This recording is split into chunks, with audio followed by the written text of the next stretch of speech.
தமிழ் தேச மக்கள் முன்னணி சார்பாக ஒழுங்கு செய்யப்பட்டுள்ள இந்த கருத்தரங்கத்திற்கு தலைமையேற்றிருக்கும் தமிழ்நாடு இளைஞர் இயக்கத்தை சேர்ந்த தோழர் ரகு அவர்களுக்கும், எனக்கு முன்னர் உரையாற்றி அமர்ந்திருக்கும் தமிழ் தேச மக்கள் முன்னணியை சேர்ந்த வழக்கறிஞர் தோழர் கெனடி அவர்களுக்கும், எனக்கு பிறகு உரையாற்ற இருக்கும் தமிழ் தேச உரையை தொடங்குவதற்கு முன்பு 1938 1965 இந்தி திணிப்புக்கு எதிராக போராடி உயிர்கின்ற ஈகியர்களுக்கு என்னுடைய வீர வணக்கத்தை உரித்தாக்கி ஈழத்தமிழருக்கு ஆதரவு தெரிவித்து போரை நிறுத்த வலியுறுத்தி தீக்குளித்து உயிர்விட்ட முத்துக்குமாருக்கும், அவரை தொடர்ந்து உயிர்விட்ட 16 பேர், மொத்தம் 16 பேருக்கும் என்னுடைய வீர வணக்கத்தை உரித்தாக்கி என்னுடைய உரையை தொடங்குகிறேன். முத்துக்குமார் தீக்குளித்து தியாகம் செய்த அந்த கால சூழல், அந்த பின்னணியை நாம் இதிலிருந்து ஒரு 11 ஆண்டுகளுக்கு முன்பு 2009 ஜனவரி 29ஆம் தேதி 26 வயது கொண்ட ஒரு இளைஞன் சென்னையிலே சாஸ்திரி பவன் முன்பு போரை நிறுத்து என்ற கோரிக்கையை வலியுறுத்தி தீக்குளித்து இறந்தார். அப்படி ஒரு தீக்குளிப்பு அதற்கு முன்பு தமிழகத்திலே 14 ஆண்டுகளுக்கு முன்பு நமக்கு வீட்டிலே ஒரு தற்கொலை செய்து கொள்வது போல் தீக்குளிப்பது, விஷமருந்தி இறப்பது, தூக்கிட்டு தற்கொலை செய்து கொள்வது, இவரெல்லாம் குடும்ப தகராறிலே தனிப்பட்ட சிக்கல் காரணமாக நடப்பதுண்டு. ஒரு இனத்துக்காக, நாட்டுக்காக, மக்களுக்காக ஒருவர் தன் உயிரை தியாகமாக கொடுப்பது, மக்களை தட்டி எழுப்புவதற்காக, மக்களிடம் சில செய்தியை சொல்வதற்காக, சிலவற்றை அம்பலப்படுத்துவதற்காக தன் உயிரை கொடுக்கும் ஈகம் வரலாறு தோறும் நடந்து கொண்டிருக்கிறது. முத்துக்குமாருக்கு முன்பு 1995 இதே ஈழ பிரச்சனைக்காக யாழ்ப்பாணத்திலிருந்து சிங்கள ராணுவத்தால் தமிழர்கள் வெளியேற்றப்பட்ட பொழுது பெரம்பலூரை சேர்ந்த அப்துல் ரவுப் என்ற இளைஞர் தீக்குளித்து இறந்தார். அதுவும் ஈழத்தமிழருக்காக தான். அதற்கு முன்பு 1965 இந்தி திணிப்புக்கு எதிராக கீழப்பழுவூர் சின்னசாமி தொடங்கி இந்த பதாகையிலே தீக்குளித்து விஷமருந்தி இறந்த பல்வேறு தியாகிகளின் படங்களும் பெயர்களும் தரப்பட்டுள்ளன. இது மட்டும் இல்லாமல் நூற்றுக்கணக்கானோர் இந்திய அரசின் ராணுவத்தால் துப்பாக்கி சூடுக்கு பலியாகி அப்படியே ஒரு கொத்து கொத்தா அடக்கம் செய்யப்பட்டாங்க. அதாவது அவங்க உடல்கள் கூட அவங்க உறவினர்கள் கிடைக்கவில்லை. ராணுவம் அப்படியே குப்பையில் அள்ளி போடுவது போல பொள்ளாச்சியிலும் கோயம்புத்தூரிலும் அந்த துப்பாக்கி குண்டுக்கு பலியான இளைஞர்களின் உடல்களை அடக்கம் செய்தார்கள். நம் மண்ணில் நடந்தது. அதன் தாக்கம் தான் இன்றைக்கு வரை காங்கிரஸ் கட்சி தமிழகத்திலே மேலெழ முடியாமல் போனதற்கு காரணம் 1965 மாநிலத்திலும் மத்தியிலும் ஆட்சியில் இருந்த காங்கிரஸ் கட்சி தமிழ்நாட்டு மக்கள் மீது இந்தி திணிப்புக்கு எதிரான போராட்டத்தில் நடத்திய அடக்குமுறையின் காரணமாக தமிழ்நாட்டு மக்கள் அந்த கட்சியை இன்றைக்கு வரை புறக்கணித்திருக்கிறார்கள். இந்தியாவில் பல்வேறு மாநிலங்களும் காங்கிரஸ் ஓரளவுக்கு உயிரோடு இருக்கிறது. கர்நாடகாவில் இருக்கிறது, ஆந்திராவில் இருக்கிறது, தெலங்கானாவில் இருக்கிறது, கேரளாவிலே மாறி மாறி ஆட்சியில் வந்து கொண்டிருக்கிறது. ஆனால் தமிழ்நாட்டிலே 65 தொடங்கி 67 தொடங்கி இன்றைக்கு வரை காங்கிரஸ் ஒரு பொருட்டே இல்லை என்ற இடத்திற்கு வந்ததற்கு காரணம் அவர்கள் அப்போது செய்த துப்பாக்கி சூடுகளும் அடக்குமுறையும் தான். ஆக 2009 அந்த ஈழப்போராட்டத்தை பற்றி ஒரு சின்ன ஏன் அவர் தீக்குத்தார் என்பதை பற்றி சில இளைஞர்கள் சொல்லிவிடுகிறேன். ஏன்னா சிலருக்கு அது தெரியாமல் கூட இருக்கலாம். தமிழகத்திலிருந்து 13 மைல் தொலைவிலே இலங்கை என்ற ஒரு தீவு, குட்டி தீவு இருக்கிறது. அந்த தீவிலே சிங்களர், தமிழர் என்ற 2 இனங்கள் வாழ்கிறார்கள். சிங்களர்கள் 2 கோடி பேர், தமிழர்கள் 35 லட்சம் பேர். 1948 இலங்கை சுதந்திரம் அடைகிறது. சிங்கள பெரும்பான்மை வாதம், சிங்கள பேரினவாதமாக, சிங்கள பௌத்த பேரினவாதமாக அங்குள்ள தமிழ் தேசிய இனத்தை ஒடுக்குமுறை செலுத்துகிறார்கள். அதற்கு எதிராக தமிழர்கள் போராடுகிறார்கள். அந்த போராட்டம் ஆயுத போராட்டமாக வளர்ச்சி அடைகிறது. வளர்ச்சி அடைந்து 1987 இந்திய இலங்கை ஒப்பந்தம் என்று ஒன்று போடப்படுகிறது. அதில் இந்திய ராணுவம் இலங்கைக்கு அனுப்பப்பட்டு தமிழர்களுக்கு எதிராக அந்த ராணுவம் தாக்குதல் நடத்துகிறது. அந்த ராணுவத்துக்கு எதிராக தமிழர்கள் போராட்டம் நடத்துகிறார்கள். பிறகு இந்தியாவிற்கும் அங்குள்ள இயக்கங்களுக்குமான முரண்பாடாக அது மாறுகிறது. 2009 சிங்கள பௌத்த பேரினவாத இலங்கை ராணுவத்திற்கும் தமிழீழ விடுதலை புலிகள் என்ற ஒரு விடுதலை இயக்கத்திற்கு இடையிலான போர், ஒரு முழுவீச்சான போர் இலங்கையில் நடக்கிறது. ஆனால் அந்த போர் ஒரு ராணுவத்திற்கும் ஒரு விடுதலை இயக்கத்திற்குமான போராக மட்டும் நடக்கவில்லை. அது தமிழ் மக்களை கொத்து கொத்தாக கொலை செய்வதற்கான ஒரு இன அழிப்பு போராக நடத்தப்படுகிறது. குழந்தைகள், முதியவர்கள், பெண்கள், கர்ப்பிணி பெண்கள் வகை தொகையின்றி, எந்த வேறுபாடும் இன்றி ஆயிரக்கணக்கில் கொல்லப்படக்கூடிய ஒரு காலகட்டம். 2006 அந்த போர் நடந்து கொண்டிருந்தாலும் 2008 பின்பாதி ஒரு அக்டோபரில் இருந்து தமிழகத்திலே இந்த போரில் கொல்லப்படும் குழந்தைகளுடைய புகைப்படங்கள், கொல்லப்படும் கொத்து குண்டுகள் வீசப்பட்டு சிதறப்பட கொத்து குண்டுகள், புதைகுழியிலே பள்ளி குழந்தைகள் மறைந்து கொண்டிருக்கும் காட்சிகள், பெண்கள் கொல்லப்பட்டு கிடக்கும் நிலைமை, இப்படி அந்த போரின் புகைப்படங்களும் காணொலிகளும் தமிழகத்திலே பரவுகின்றன. இது 2008 அக்டோபர் நவம்பர் மாதத்திலே இந்த போரை நிறுத்த வேண்டும் என்று தமிழகத்தில் உள்ள அனைத்து கட்சிகளும் கோரிக்கை வைக்கின்றன. இந்த பக்கத்து நாட்டிலே நாங்கள் இந்த போரை நிறுத்துவதற்கு தலையிட முடியாது என்று மத்தியில் ஆட்சியில் இருக்கும் இந்திய அரசு, அப்போது காங்கிரஸ் தலைமையிலான அரசு, யூபிஏ கவர்மெண்ட் ஆட்சியில் இருக்கிறது. நாங்கள் இன்னொரு நாட்டிலே தலையிட்டு இந்த போரை நிறுத்த சொல்ல முடியாது என்று கைவிரித்து வருகிறது இந்திய அரசு. ஆனால் வெளிப்படையாக வாயால் அவர்கள் சொன்னது நாங்கள் போரை நிறுத்த சொல்ல முடியாது என்று சொன்னார்கள். ஆனால் கையால், உணர்வால், மனத்தால் அனைத்து வகையிலும் அந்த போரில் இலங்கை அரசு புரிகிறார்கள். சிங்கள அரசுக்கு ஆயுதம் கொடுத்தார்கள், ரேடார் கொடுத்தார்கள், உளவு தகவல்கள் கொடுத்தார்கள். அனைத்துலக நாடுகளிலே சிங்கள அரசுக்கு ஆதரவு திரட்டினார்கள், நிதி கொடுத்தார்கள். நேரடியாக இந்தியாவின் ராணுவ அதிகாரிகள் இலங்கையில் சென்று இலங்கை ராணுவத்துக்கு வழிகாட்டினார்கள். இத்தனை உதவியும் இந்திய அரசு செய்து கொண்டு நாங்கள் போரை நிறுத்த சொல்ல முடியாது, இன்னொரு நாடு தலையிட முடியாது என்று தமிழ்நாட்டு மக்களுக்கு நமக்கு கைவிரித்தார்கள். தமிழ்நாட்டிலே திராவிட முன்னேற்ற கழகம், அதிமுக உள்ளிட்ட அனைத்து கட்சிகளும் தமிழ்நாட்டிலே போரை நிறுத்த வேண்டும் என்ற கோரிக்கையை வைத்தனர். இந்த கட்சிகள் மட்டுமல்ல, நானெல்லாம் அந்த காலகட்டத்திலே தகவல் தொழில்நுட்பத்துறை ஐடி துறையில் பணியாற்றிக் கொண்டிருந்தோம். ஐடி துறையிலே இளைஞர்கள் நாங்கள் ஏற்பாடு செய்த ஒரு மனித சந்தை நடத்தப்பட்டது. விவசாயிகள், வணிகர்கள், திருநங்கைகள், மாற்றுத்திறனாளிகள், மாணவர்கள், இளைஞர்கள், தகவல் தொழில்நுட்பத்துறையினர், இப்படி தமிழ்நாட்டில் உள்ள ஆசிரியர்கள், மருத்துவர்கள், இப்படி பல்வேறு பிரிவினரும் அந்த காலகட்டத்திலே போராட்டம் நடத்தி கொண்டிருந்தார்கள். சட்டக்கல்லூரி மாணவர்கள், ஒரு கட்சிகளிடம் இருந்து தொடங்கி ஒரு சமுதாயத்தில் உள்ள அனைத்து பிரிவினரும் கோரிக்கையை வைத்து உண்ணாவிரதங்கள் நடக்கின்றன, மறியல்கள் நடக்கின்றன, ரயில் மறியல் நடக்கிறது, ஆர்ப்பாட்டங்கள் நடக்கின்றன, சாலை மறியல் நடக்கிறது, இப்படி போராட்டங்கள் நடந்து கொண்டிருக்கிறது. ஆனாலும் இந்திய அரசு போரை நிறுத்த இந்திய அரசு நினைத்தால் இலங்கை தீவை பார்த்து ஒரு இந்திய அரசின் கண் அசைவிலே இலங்கை தீவை அடிமணியை செய்ய முடியும். ஒரு ஒரு ஒரு அப்படி ஒரு வார்த்தையை பயன்படுத்தக்கூடாது, ஒரு சுண்டக்காய் நாடு என்பார்கள். ஏனென்றால் இந்தியா 138 கோடி மக்கள் தொகையை கொண்ட 32 லட்சம் சதுர கிலோமீட்டர் நிலப்பரப்பை கொண்ட ஒரு மிகப்பெரிய நாடு. இந்தியா ஐநாவிலே பாதுகாப்பு அவையிலே இன்றைக்கு 5 நாடுகள் இருக்கின்றன, அதில் இந்தியா இல்லை. ஆனால் இந்தியா ஒரு நிழல் வல்லரசு. இந்தியா விடுக்கக்கூடிய ஒரு கோரிக்கையை, இந்தியா விடுக்கக்கூடிய ஒரு ஆணையை மறுத்து உலகில் எந்த வல்லரசும் பேச முடியாது. இந்தியா இலங்கையில் போரை நிறுத்த வேண்டும் என்று சொன்னால் உலகில் உள்ள அனைத்து நாடுகளும் போரை நிறுத்த வேண்டும் என்று சொல்வார்கள். இந்தியா நடத்த வேண்டும் என்று சொன்னால் அதை மீறி எந்த நாடும் நிறுத்து என்று சொல்ல முடியாது. அப்படியான ஒரு சந்தை இந்தியாவிடம் தொழில்நுட்பம் இருக்கிறது, இந்தியாவிடம் மிகப்பெரிய கண்டுபிடிப்புகள் இருக்கிறது என்றெல்லாம் நான் சொல்லவில்லை. நம்மிடம் இல்லை. நம்மிடம் சாதி இருக்கிறது, சாதிகளுக்கு இடையான மோதல் இருக்கிறது. எனவே நம்மிடம் சிறந்த விளையாட்டு வீரர்கள் கிடையாது, சிறந்த கலைஞர்கள் கிடையாது, சிறந்த படைப்பாளிகள் கிடையாது, சிறந்த கண்டுபிடிப்புகள் கிடையாது, எதுவுமே கிடையாது.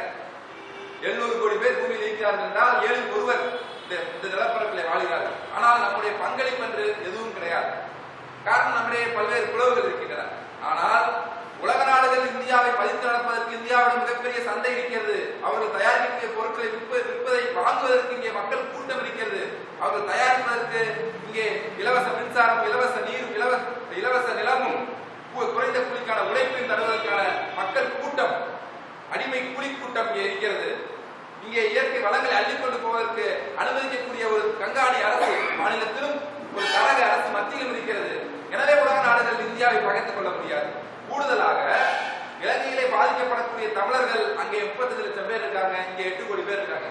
எங்கள் நாட்டிலே தமிழர்கள் வாழ்கிறார்கள், அங்கும் தமிழர்கள் வாழ்கிறார்கள்.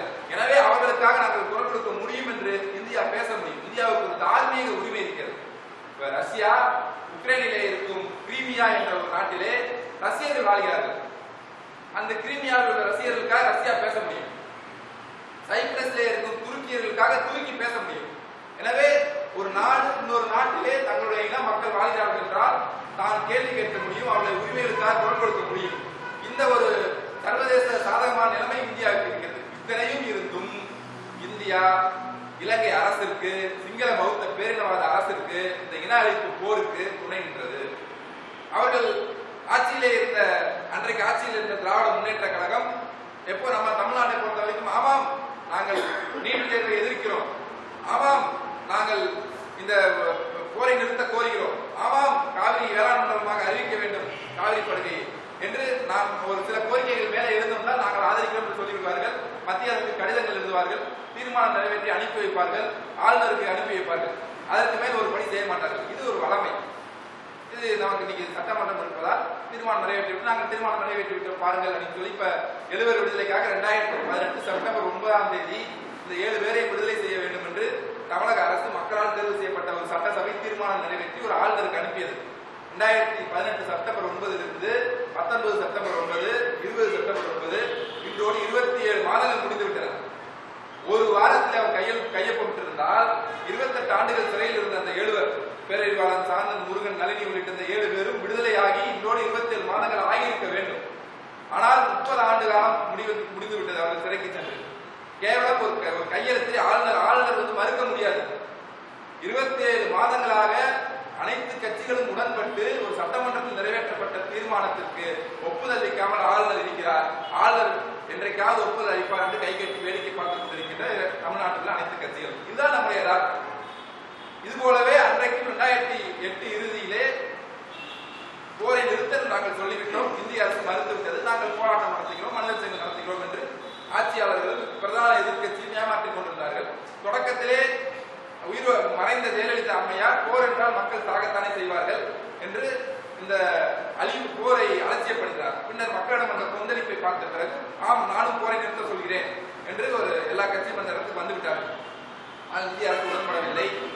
ஒரு ஜனவரி மாதத்திலே கிளிநொச்சி வீழ்ந்து விட்டது. ஜனவரி தொடக்கத்திலே கிளிநொச்சி என்பது புலிகளுடைய வசம், விடுதலை புலிகளின் வசம் இருந்த ஒரு முக்கியமான நகரம். அந்த நகரத்தை சிங்கள ராணுவம் கைப்பற்றிவிட்டது. அந்த நேரத்திலே முதலில் ஒரு காலவரையற்ற பட்டினி போராட்டத்தை விடுதலை சிறுத்தைகள் கட்சியின் நிறுவனரும் கட்சியின் தலைவரான திருமாவளவன் ஜனவரி மாதம் ஒரு காலவரையற்ற பட்டினி போராட்டத்தை மறைமலை நகரிலே தொடங்கினார். அவர் 3 நாட்கள் நடத்திய பிறகு கடுமையான அழுத்தங்கள், பல்வேறு கட்சிகளும் அழுத்தம் கொடுத்து அவர் உடல்நிலைய அவருடைய கட்சிக்குள்ளும் அழுத்தம் என்ற காரணத்தினால் அவர் பட்டினி போராட்டத்தை கைவிட்டார். வெகு விரைவில் இந்த போர் நிறுத்தப்பட வேண்டும், இல்லை என்றால் தமிழகமே ஸ்தம்பிக்கத்தக்க போராட்டத்தை பாட்டாளி மக்கள் கட்சியும் விடுதலை சிறுத்தைகள் கட்சியும் இணைந்து நடத்தும் என்று பாட்டாளி மக்கள் கட்சியின் தலைவர் ராமதாஸ் அப்போது சொன்னார். இவையெல்லாம் சொல்லி அவருடைய உண்ணாவிரதம் நிறுத்தப்பட்டது. அந்த பட்டினி போராட்டம் முடிந்த பிறகு அதை பார்த்து ஒரு காலவரையற்ற பட்டினி போராட்டத்தின் மீது ஒரு நம்பிக்கை கொண்டு செங்கல்பட்டு சட்டக்கல்லூரி மாணவர்கள் அவர்கள் காலவரையற்ற பட்டினி போராட்டத்தில் இறங்கினார்கள். அவர்கள் இறங்கி ஒரு வார காலம் பட்டினி போராட்டம் இருந்தார்கள். ஜனவரி 28ஆம் தேதி மாலை அவர்கள் பட்டினி போராட்டத்தை அவர்கள் நிறைவு செய்துவிட்டார்கள். இந்த போராட்டத்தை வேறு வடிவங்களில் தொடர்கிறோம் என்று சொல்லிவிட்டு ஜனவரி 29ஆம் தேதி பட்டினி போராட்டத்தில் களம் இறங்கியிருக்கும் மாணவர்களை நோக்கி ஒரு அறைகூவல் விடுத்து அவர்களை தட்டி எழுப்பும் நோக்கத்தோடு தன் உயிரை தீக்குளித்து மாய்த்துக் கொண்டார். ஜனவரி 29 காலை ஒரு 10:30 மணிக்கு சென்னையிலே நுங்கம்பாக்கத்திலே சாஸ்திரி பவன் என்ற மத்திய அரசு அலுவலகத்தின் முன்பு தன்னை இந்த எண்ணெய் ஊற்றிக்கொண்டு தீயிட்டு கொளுத்தி, அது மட்டுமல்லாமல் ஒரு இறுதி சாசனம், தமிழ் மக்களுக்கு அறைகூவல் விடுக்கும் விதமாக ஒரு இறுதி சாசனத்தை வெளியிட்டு அவர் தீக்குளித்தார். அவருக்கு அப்போது 26 வயது. 1982 பிறந்தவர். அதுவரை முத்துக்குமார் அவருடைய முகமோ அவருடைய அடையாளமோ முகவரியோ யாருக்கும் தெரிந்திருக்கவில்லை. ஒரு இளைஞர் தீக்குளித்து இறந்து விட்டார் போரை நிறுத்துவது என்பதுதான் அன்றைக்கு காலையில் உள்ள செய்தி. ஆனால் இது முக்கியமானது என்னவென்றால், இப்படி ஒரு தீக்குளிப்பு நடக்கும் தமிழ்நாட்டிலே இனத்திற்காக, மொழிக்காக 20ஆம் நூற்றாண்டின் ஒரு 2ஆம் பகுதியின் தொடக்கத்திலே 1960 இளைஞர்கள் தீக்குளித்தார்கள். இன்றைக்கு உலகமயம் வந்துவிட்டது, ஆலைகள் வந்துவிட்டன, நுகர்வு கலாச்சாரம் பெருகிவிட்டது. தமிழ்நாட்டிலே விஜய் ரசிகர்கள் இருக்கிறார்கள், அஜித் ரசிகர்கள் இருக்கிறார்கள், ரஜினி ரசிகர்கள் இருக்கிறார்கள், கட்சிக்காரர்கள் இருக்கிறார்கள், கரைவேட்டி கட்டியவர்கள் இருக்கிறார்கள். ஆனால் இனத்திற்காகவும் மொழிக்காகவும் தீக்குளிப்பதற்கு யாரும் இல்லை என்பதுதான் அன்றைக்கு ஆட்சியில் இருந்த ஆட்சியாளர்களுடைய எண்ணமாக இருந்தது. இலங்கையில் இருந்த ராஜபக்சேக்களுடைய எண்ணமாக இருந்தது. எவரும் நம்பி இருக்கவில்லை. இனத்திற்காக ஒரு இளைஞன், திருமணமாகாத ஒரு இளைஞன், தன் வாழ்க்கை இன்பங்கள் எல்லாம் காணக்கூடிய பருவத்தில் இருந்த ஒரு இளைஞன் 26 வயதிலே தீக்குளித்து இறப்பான். அதுவும் கடலுக்கு அப்பால் இருக்கும் ஈழத்தமிழர்களுக்காக 21ஆம் நூற்றாண்டிலே ஒரு தீக்குளிப்பு நடக்கும் என்பது கருணாநிதி நம்பி இருக்கவில்லை, ஜெயலலிதா நம்பி இருக்கவில்லை, இவர்கள் யாரும் எதிர்பார்க்கவில்லை. இவர்கள் மட்டுமல்ல, வேற எந்த கட்சி தலைவரும் கூட அப்படி ஒன்று நடக்கும் என்று எதிர்பார்க்கவில்லை.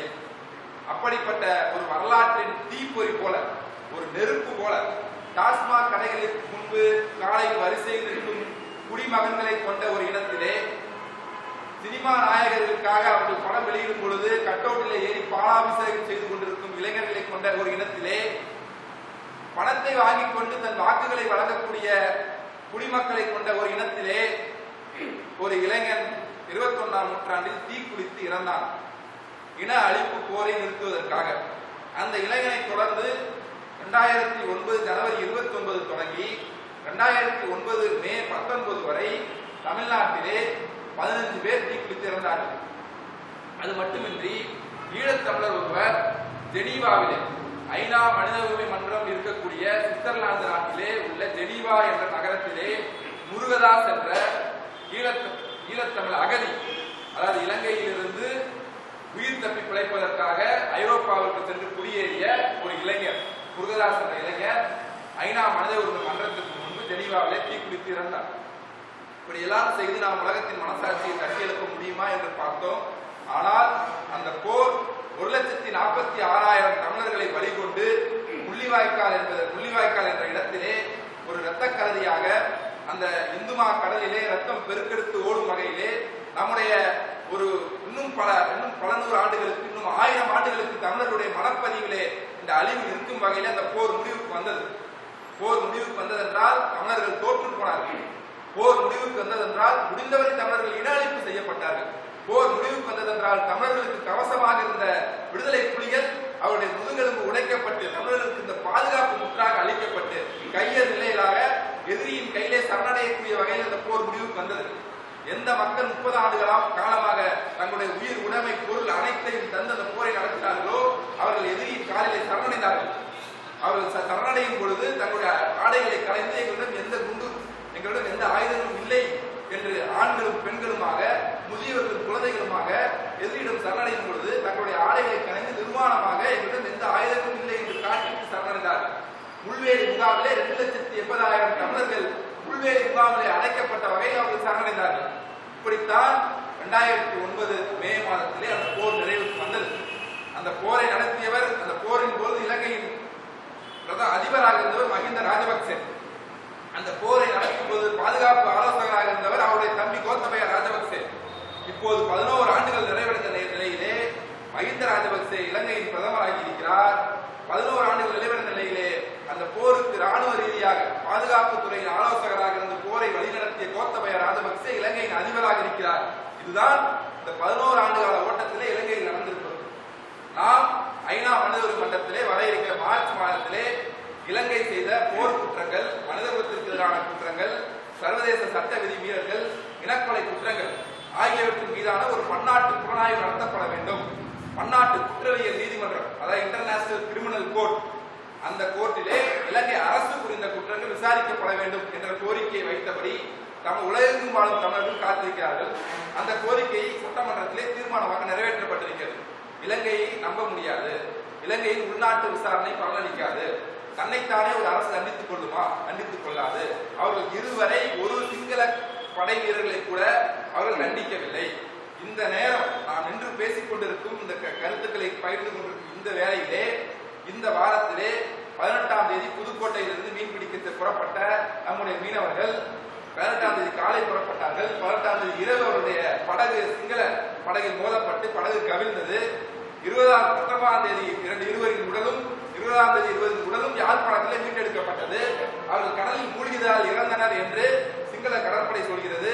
இந்திய வெளியுறவுத்துறை அமைச்சர் சொல்கிறார். ஆனால் அவர் கையில் கிடைத்திருக்கும் உடலிலோ தீக்காயங்கள் இருக்கின்றன, சித்திரவதை செய்யப்பட்ட காயங்கள் இருக்கின்றன.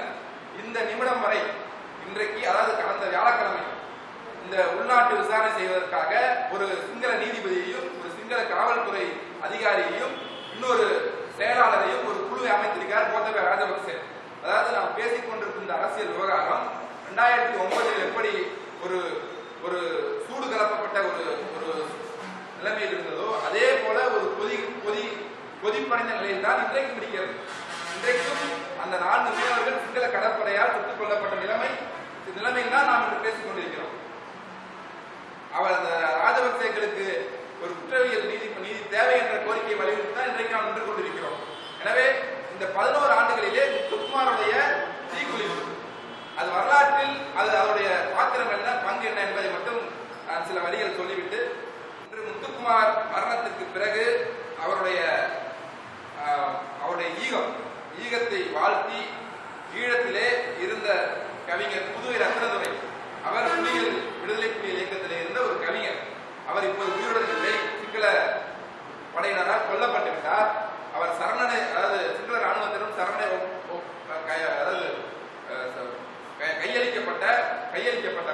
கையளிக்கப்பட்ட ஏராளமான போராளிகள் கொல்லப்பட்டு விட்டார்கள். அப்படி இவர் கொல்லப்பட்டு விட்டார். அவர் முத்துக்குமாரனை பற்றி எழுதிய ஒரு வரி, மகனே, நெருப்பெறியும் தேசத்தை எண்ணி நெருப்பில் இருந்தவனே, உன் நெஞ்சின் உணர்வுகளை வாங்கி இங்கே உயிர்கள் பிறக்கும், உன் இறுதி மூச்சை உள்வாங்கி உயிர்கள் சுவாசிக்கும். நாளை உயிர் தரித்திருப்போம் என்பதற்கு எந்த உத்தரவாதமும் அற்று வாழ்கின்றனர் ஈழத்தமிழர். உயிர் எரியும் வழியில் ஈழம் துடிக்கின்றது. ஆயினும் பகைக்கு பணிவிடை செய்யோம் என்றபடி நிமிர்ந்துள்ளோம் நாங்கள்.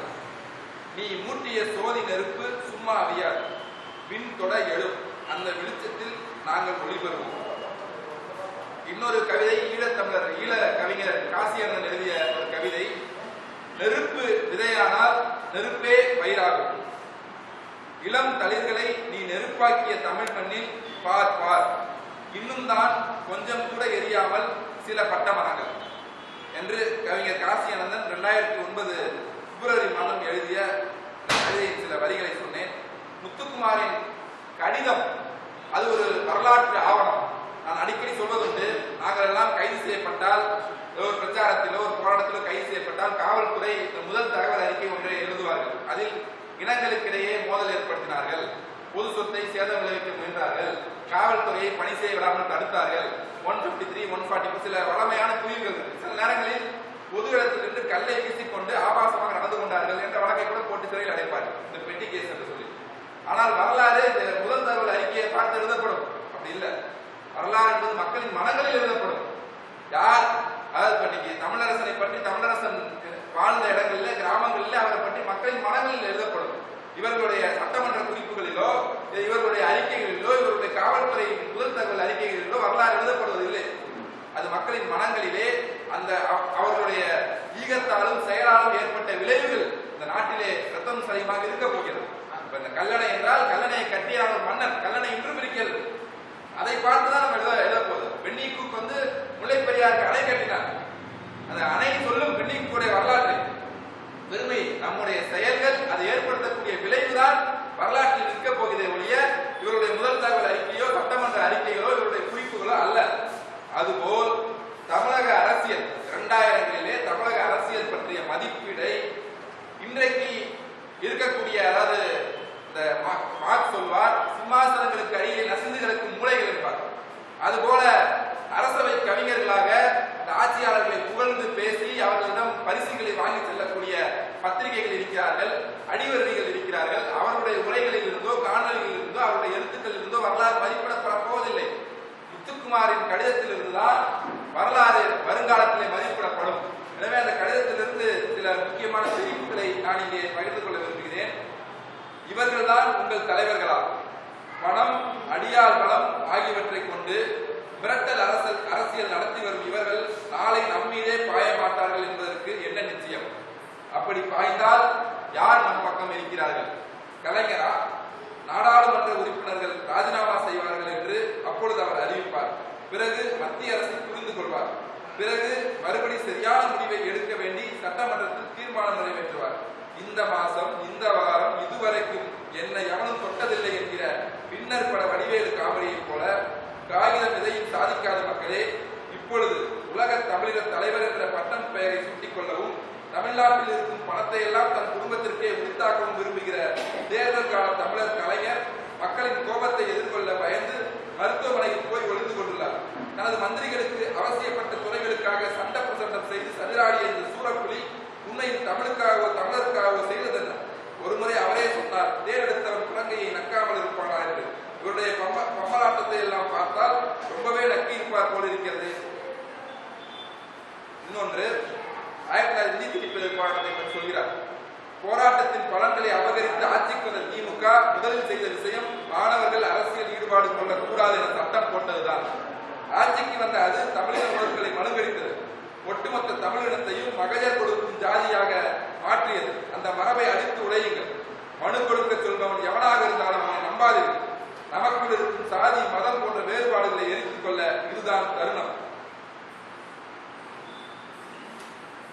இந்த போராட்டங்களை எல்லாம் மக்கள் செய்ய முடியும். ஆனால் அவர்கள் சரியான தலைமை இல்லாமல் இருக்கிறார்கள். உங்கள் மத்தியில் இருந்து தலைவர்களை உருவாக்குங்கள். மாணவர்களை பார்த்தவர் கொடுக்கக்கூடிய ஒரு கால். தமிழீழம் என்பது தமிழீழத்தின் தேவை மட்டுமல்ல, அது தமிழகத்தின் தேவையும் கூட. காரணம், ராமேஸ்வரம் மீனவர்கள். உலகில் ஆடு மாடுகளை காப்பதற்கு கூட சட்டமும் அமைப்புகளும் இருக்கின்றன. ராமேஸ்வரம் தமிழனும் ஈழத்தமிழனும் ஆட்டை விட கேவலமானவர்களா? எல்லை தாண்டி போகும் மீனவர்கள் புலிகள் என்ற சந்தேகத்தின் பேரில் தாக்கப்பட்டு வருவதாக இந்திய மீடியா திட்டமிட்ட பிரச்சாரம் செய்து வருகிறது. இவர்கள் எல்லாம் செய்தித்தாளை படிப்பதில்லையா? சென்னையில் கடற்கரையில் அடிக்கடி தைவான் நாட்டைச் சேர்ந்த மீனவர்கள் வழி தெரியாமல் வந்தவர்கள் என்று கைது செய்யப்படுகிறார்கள். பல ஆயிரக்கணக்கான கிலோமீட்டர் தூரத்தில் இருக்கும் தைவான் மீனவன் வழி தவற முடியும் என்றால், வெறும் 12 மைல் தூரத்திற்கு இருக்கும் ராமேஸ்வரம் தமிழன் வழி தவறுவது நம்புவது மாதிரி இல்லையாமா? இன்றைக்கும் அந்த மீனவர் பிரச்சனை எப்படி ஒரு உயிரோட்டமா இருக்கிறது பாருங்க. நம்முடைய பிரச்சனைகள் இது ஜெயலலிதா பற்றி சொல்ற விமர்சனம். புலிகள் ஆயுதங்களை கீழே போட வேண்டும் என்கிறார் ஜெயலலிதா. என்னவோ பிரச்சனையே புலிகள் ஆயுதம் எடுத்ததால் தான் வந்தது என்பதை போல. உண்மையில் புலிகள் தமிழீழ இன அழிப்பிலிருந்து உருவாகி வந்தவர்களை தவிர காரணகர்த்தாக்கள் அல்ல. They are not the reason, just an outcome. அப்பாவி தமிழர்களை காப்பதற்காக தான் போராடுவதாக பசப்புகிறது இந்தியா. ஆயுத தளவாடங்களும் உளவு விமானங்களும் தான் இலங்கை போகின்றன தவிர இந்தியாவால் அனுப்பப்பட்ட ஒரு பாராசிட்டமால் மாத்திரையை கூட காட்ட சொல்லுங்கள் பார்க்கலாம். இந்த லட்சணத்தில் தமிழீழ மக்களுக்கான வசதிகளை இலங்கை அரசு செய்யுமா? அதற்கு இந்தியா உதவுமா? வேலிக்கு ஓனான் சாட்சி. அவருடைய கடிதத்திலிருந்து சொல்லப்பட்ட கருத்தை புரிந்திருப்பீங்க. அது வந்து முக்கியமா இந்தி திணிப்பு போராட்டத்தில் உங்களுடைய போராட்டங்களை எப்படி சுயநலமைகள் கைப்பற்றிக் கொண்டார்களோ அதுபோல் இந்த எழுச்சி, ஈழத்தமிழருக்கு ஆதரவான அந்த எழுச்சியை சுயநலமைகள் கைப்பற்றிக் கொள்ள விட்டுவிடாதீர்கள் என்று முத்துக்குமார் அதையும் சொல்லி செல்கிறார். ஆனால் இந்த 11 ஆண்டு கால பயணத்திலே இந்த முள்ளிவாய்க்காலில் மக்கள் பிணக்குவியல் ஆக்கப்பட்ட அந்த பிணக்குவியலை காட்டி, தமிழ்நாட்டில் நடக்கக்கூடிய பல்வேறு ஒடுக்குமுறைகளை காட்டி, ஊழல் ஆட்சியாளர்களை காட்டி, என்னை முதல்வராக்குங்கள், நான் எல்லா பிரச்சனையும் தீர்க்கிறேன் என்ற இந்த பழைய கூலி கலவை சொல்லி என்ற அரசியல் தான் வளர்ந்திருக்கேன். முள்ளிவாய்க்கால் முத்துக்குமார் என்ற நெருப்பை விதைத்தோம். அதிலிருந்து நமக்கு பலன் தரக்கூடிய மரம் வளரும் என்று பார்க்கிறோம். ஆனால் கள்ளிச்செடிகள் வளர்ந்திருக்கின்றன. முத்துக்குமார் சொல்கிறார், உன்னை எவன் மனு கொடுக்க சொல்கிறானோ அவனை நம்பாதே. இந்த மனு கொடுக்கும் ஜாதியாக தமிழர்கள் இருக்கக்கூடாது என்று சொல்கிறார். அதோடு சேர்த்து இன்னொன்றை சொல்ல வேண்டும். உங்கள் பிரச்சனைக்கெல்லாம் தீர்வு என்னை முதல்வராக்குதல் என்று எவனாவது சொன்னால் அவன் உங்களை ஏமாற்றினான் என்ற அர்த்தம். இந்த சட்டமன்றத்திற்கு அதிகாரம் இல்லை. நாம் நூற்றுக்கணக்கான தீர்மானங்களை ஏற்றிருக்கிறோம். அவை குப்பை கொட்டில் இருக்கின்றன அல்லது கழிவறைகளை துடைப்பதற்காக இந்திய அரசு பயன்படுத்திக் கொண்டிருக்கிறது. இன்றைக்கும் ஈழத்தில் நடந்த இனப்படுகொலை என்றும், ஈழத்தமிழர்களுக்கு நீதி வேண்டும், பன்னாட்டு குற்றவியல் நீதி வேண்டும் என்றும், பொது வாக்கெடுப்பு நடத்தி அரசியல் தீர்வு காண வேண்டும் என்று சட்டமன்றத்தில் தீர்மானம் இருக்கிறது. ஆனால் இந்திய அரசு ஏற்றுக்கொள்ளவில்லை. எனவே சட்டமன்றத்திற்கு அதிகாரம் இல்லை, தமிழர்களுக்கு இறையாண்மை இல்லை. இந்தியாவிலே தமிழர்களாகிய நாம், இந்தியா என்பது ஒரு சிறைக்கூடம். இங்கே பல்வேறு தேசிய இனங்கள் அடிமைகளாக இருக்கின்றன.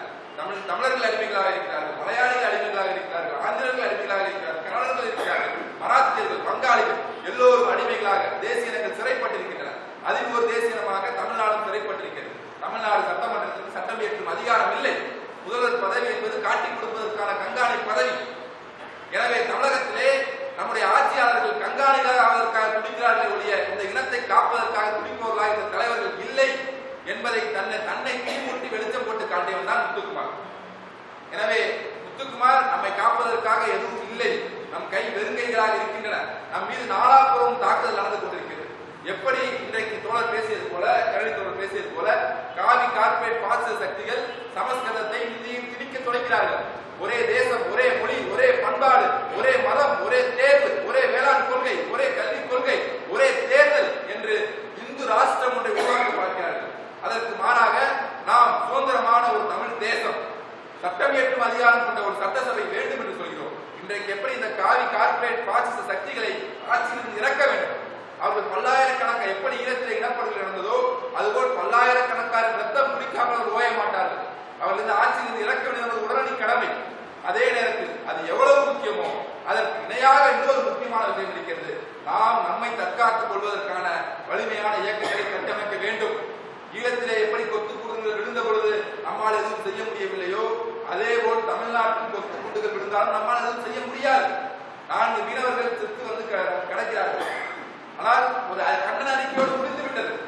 சாதி தலைவரின் சிறையிலே ஒரு கீரல் விழுந்தால் கூட தமிழ்நாட்டிலே ஆயிரக்கணக்கான பேர் திரண்டிருப்பார்கள்.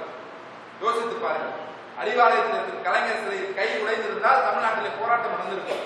அல்லது அதிமுக அலுவலகத்திற்கும் ஜெயலலிதா சிறையிலே ஒரு கீரல் விழுந்திருந்தால் போராட்டம் நடந்திருக்கும். ஆனால் 4 மீனவர்கள் அன்னை நாட்டு கடற்படையால் கொல்லப்பட்டு பிணமாக வந்தபோது கூட போராட்டங்கள் நடக்கவில்லை. வெறும் கண்டன அறிக்கைகள் தரப்படுகின்றன. இதுவரை 800 மீனவர்கள் கொல்லப்பட்டிருக்கிறார்கள். இப்படி ஒரு அவலம் வேற எந்த இடத்திற்கும் இருக்காது. எனவே இந்த ஆட்சியை மாற்ற வேண்டும் என்பது முக்கியம் என்றால் அதற்கு இணையான முக்கியம் முத்துக்குமார் எழுப்பிய நெருப்பின் தொடர்ச்சி என்னவென்றால் நமக்கான வலிமையான இயக்கங்களை நாம் உருவாக்கிக் கொள்ள வேண்டும். நமக்கென்று எதுவும் இல்லை. நாம் நம்மை இயக்கங்களை உருவாக்கி கொண்டால் மட்டும்தான் நாம் நம்மை தற்காத்துக் கொள்ள முடியும்.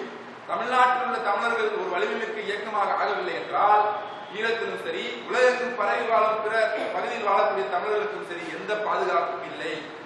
உலகிலே 10 கோடி பேர் தமிழர்கள் இருக்கிறார்கள். யூதர்கள் 1 கோடியே 1.5 கோடி பேர் இருக்காங்க. இஸ்ரேலில் 65 லட்சம் பேர், அமெரிக்காவில் 65 லட்சம் பேர், இவையன்றி ஐரோப்பாவின் பிற பகுதியில் 7 லட்சம் பேர் இருக்கிறார்கள்.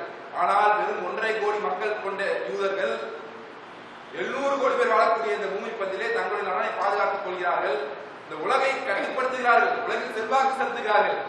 யூதர்களைப் போல பாரம்பரியம் மிக்க ஒரு இனமாகிய தமிழர்கள் நமக்கென்று ஒரு நீண்ட கடற்பரப்பை, ஒரு வரலாறை, ஒரு பண்பாடை, வளங்களை கொண்ட மோடி சொல்கிறார் 3 கோடி மக்கள் தொகைக்கு மேல் கொண்ட நாடுகள் உலகில் 100 நாடுகள் 3 கோடிக்கு கீழான மக்கள் தொகை கொண்டவை. இன்னைக்கு 193 தமிழ்நாட்டின் மக்கள் தொகையை கொண்ட நாடு உலகத்தில் வெறும் 19 தான். தமிழ்நாட்டின் மக்கள் தொகை ஈரானின் மக்கள் தொகை 1. ஈரான் பாரசீக நாகரிகம், தமிழர்கள் தமிழ் நாகரிகம். நாம் கீழடியில் பார்க்கிறோம் இல்லையா? அப்படி தொன்மையான ஒரு நாகரிகத்தை கொண்டது ஈரான். ஈரான் போல நாமும் ஒரு சக்தியாக இந்த பகுதியை நிற்க முடியும். இந்த பிராந்தியத்தில் உள்ள கடலை கொண்டு இந்த ஒரு உலகத்தில் நமக்கென்று ஒரு இடத்தை பெற முடியும். ஆனால் நாம் இன்று அடிமைகளாக, கையேந்தி நிற்பவர்களாக, பிச்சை காசு ஏங்கி நிற்பவர்களாக இருக்கிறோம். இந்த அவலநிலையை உணர்த்தி சென்றவர் தான் முத்துக்குமார். அவர் ஒரு சிறந்த கவிஞர். அவருடைய கவிதை வரி ஒன்றை சொல்லி நான் அவருடைய உரையை முடிக்கிறேன். மெழுகுவர்த்தி யாரங்கே என் கல்லறையின் மீது நின்று கொண்டு எனக்காக கண்ணீர் வடிக்கும் அந்த மெழுகுவர்த்தி அணைத்து விடுங்கள். அழுகை எனக்கு பிடிக்காத ஒன்று. நன்றி.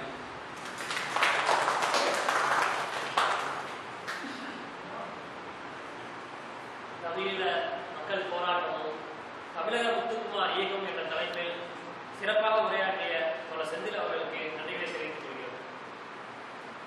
நாங்கள் தோற்றுவிட்டோம் சந்தர்ப்பவாதிகளிடம்.